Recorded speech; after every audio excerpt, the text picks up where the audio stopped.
Starting with the New York strip steak.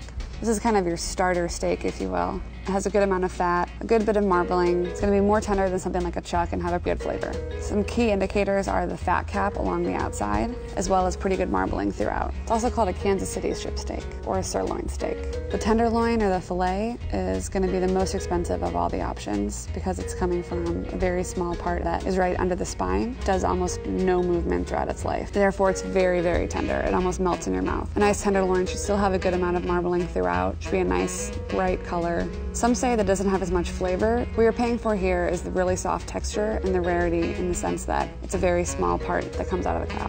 Ribeye is also known to be one of the most preferred and most expensive steaks. It has a good balance of marbling, texture, and flavor. There should be good large chunks of fat throughout it. You can get a ribeye bone in or out. Some people will say that the bone imparts a lot more flavor, but I don't necessarily feel like it makes a big difference, but it's, a nice showstopper if you're looking for a medium rare center. Going about 1.5 to 2 inches is preferred so that you can get a nice crust on the outside while still preserving that medium rare center, which highlights the flavor and the texture that you're paying for with a ribeye. If you want something that's a little bit more well done, I actually wouldn't recommend going with a thicker cut steak. So with a steak like this, it really doesn't need much seasoning. The purest way is just with salt, and you can do this at least an hour before you're about to cook it. You can even salt it overnight. And what that's going to do is give the salt more time to penetrate. It's going to help flavor as well as tenderize. If you're going to be salting it overnight, we recommend covering with cling film. So what we're going to do is actually do the opposite of the traditional sear then bake method. We're going to bake ahead of time and sear later. What this is going to do is we're going to slowly raise the temperature of the steak in a low oven, and we're going to put that in for about 30 minutes until the internal temperature is around 90 or 95 degrees. At that point, we're going to take it out, get a really, really high heat on our cast iron skillet. Again, it should sizzle right away. It should be a really, really hot pan.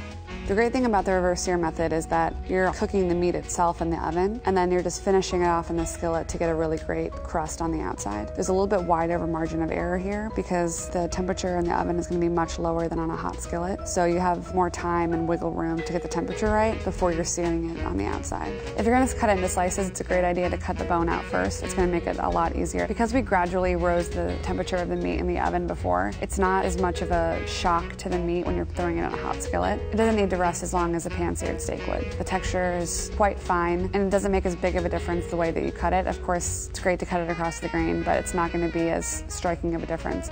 Really, all you need to cook a great steak is a thermometer, a good cast iron skillet, a lot of salt, and some oil.